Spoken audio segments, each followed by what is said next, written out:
ارباط یوم فی سبیل اللہ خیر من الدنیا وما علیہا، دنیا اور جو کچھ دنیا میں ہے ایک طرف ہو، راہ خدا میں ایک دن کا پہرا دینا دوسری طرف ہو۔ تو حضور علیہ الصلوۃ والسلام نے فرمایا کہ راہ خدا میں ایک دن کا پہرا دینا دنیا و ما فیہا سے بہتر ہے۔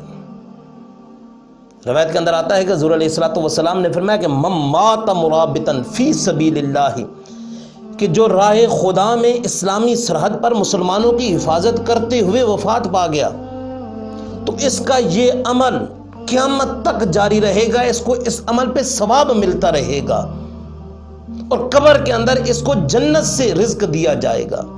اور قبر کی جو آزمائشیں ہیں تو ان آزمائشوں سے بھی اللہ تبارک و تعالیٰ ایسے جہادی کو محفوظ رکھے گا۔ تو پھر اللہ تبارک و تعالیٰ کے پیارے محبوب صلی اللہ تعالیٰ علیہ وآلہ وسلم نے فرمایا کہ وَبَعَثَهُ اللَّهُ يَوْمَ الْقِيَامَةِ، کہ قیامت والے دن وہ ایسے اٹھے گا کہ آمنا من الفزع، امن کی حالت میں ہوگا اور کسی قسم کی کوئی گھبراہٹ نہیں ہوگی، اسے پریشان نہیں ہوگا، غمگین نہیں ہوگا، خوشی کے عالم میں اٹھے گا۔ ایسا کرم ہوگا ایسے جہادی پر جو مسلمانوں کی سرحدوں کی حفاظت کرنے والا ہے۔ اور 6 ستمبر ہمیں عظیم لوگوں کی عظیم قربانیوں کی یاد دلاتا ہے کہ کیسے انہوں نے اسلامی ملک کی سرحدوں کی حفاظت کی ہے، کیسے اپنی جانوں کے نذرانے پیش کیے۔ دوسری طرف جدید ٹیکنالوجی تھی، جدید اسلحہ تھا۔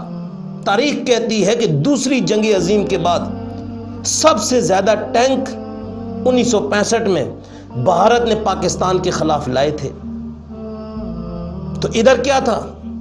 صرف جذبہ جہاد تھا، جذبہ تھا ان کے پاس، اور دوسری طرف جدید ٹیکنالوجی اسلحہ تھا، ٹینک تھے، کئی گنا زیادہ افواج تھی وہاں، لیکن یہاں صرف جذبہ جہاد تھا، اللہ تبارک و تعالیٰ کی مدد تھی۔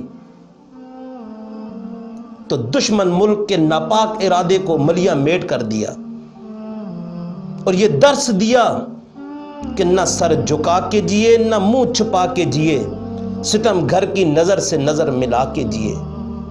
2 دن کم جیے تو اس میں حیرت کیا، ہم ان کے ساتھ جیے جو شمع جلا کے جیے۔